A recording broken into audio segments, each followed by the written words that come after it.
We've been wondering what's after the end of the witness, what's past 100%, and how many puzzles are there. Currently the count is 664, 665 if you count the extra puzzle that's in the developer ending that doesn't get counted towards the load screen total.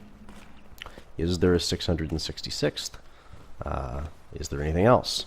So I've been working on some tools to help answer that, and I'm going to show the first one today. This is a brand new game.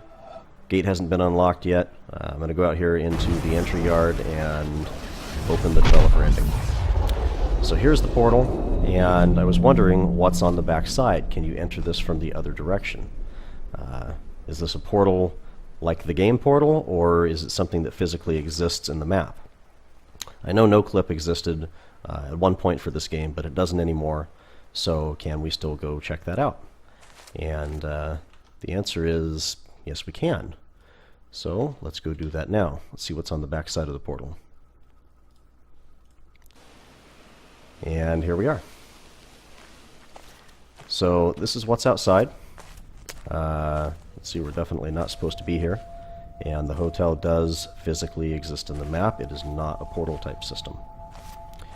So you probably noticed that I went from inside to outside instantaneously. That's right, I've built a teleporter. So let's go from here a little bit further. How about we go check out the docks?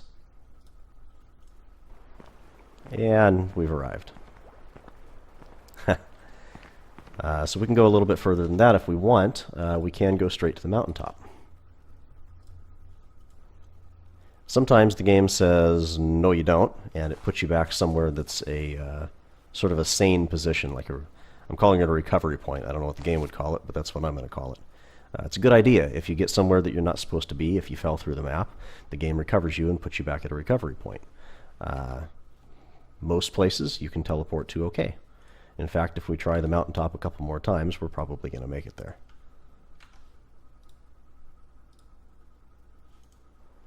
And we've arrived. Seems like the longer you teleport, the less it likes it. But in any case, you get to check it out for about a second before the game corrects the error and puts you back, which is something that I'll show you more about in a minute.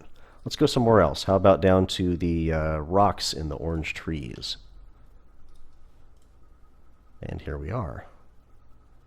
So, teleporting's great. We can go to specific locations and we can see what's there. We can go to places that you can't normally go by walking. But we can also get through walls this way and see what's on the back side of things. So town is a perfect place to try that. Let's see what's inside before we open the doors. And now we're inside the building. So let's keep going all the way to the top.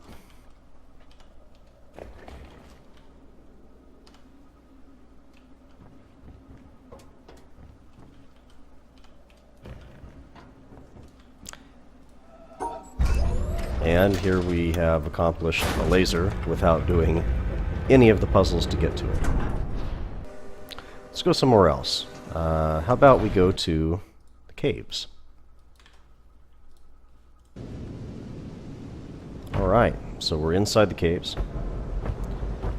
And I know some people have been wondering, what do the combination locks do? I've seen these called combination locks. I don't know what you want to call them. As far as I can tell, they're not combination locks, but hey, I haven't looked at this much yet. One of the things I was interested in is what's on the back side of these walls, because it seems like it's kind of strange to have a wooden room down here inside a cave. So let's jump into the wall.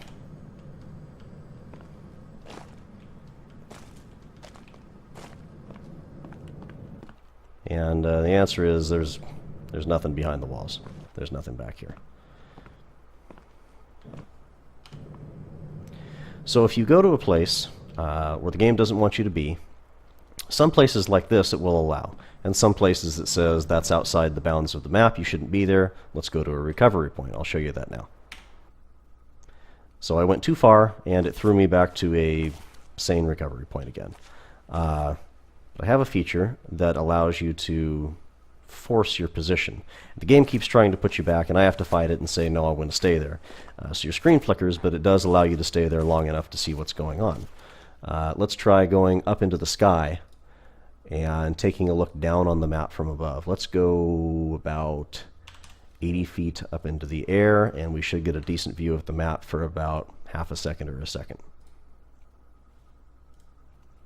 And the game puts us back. But,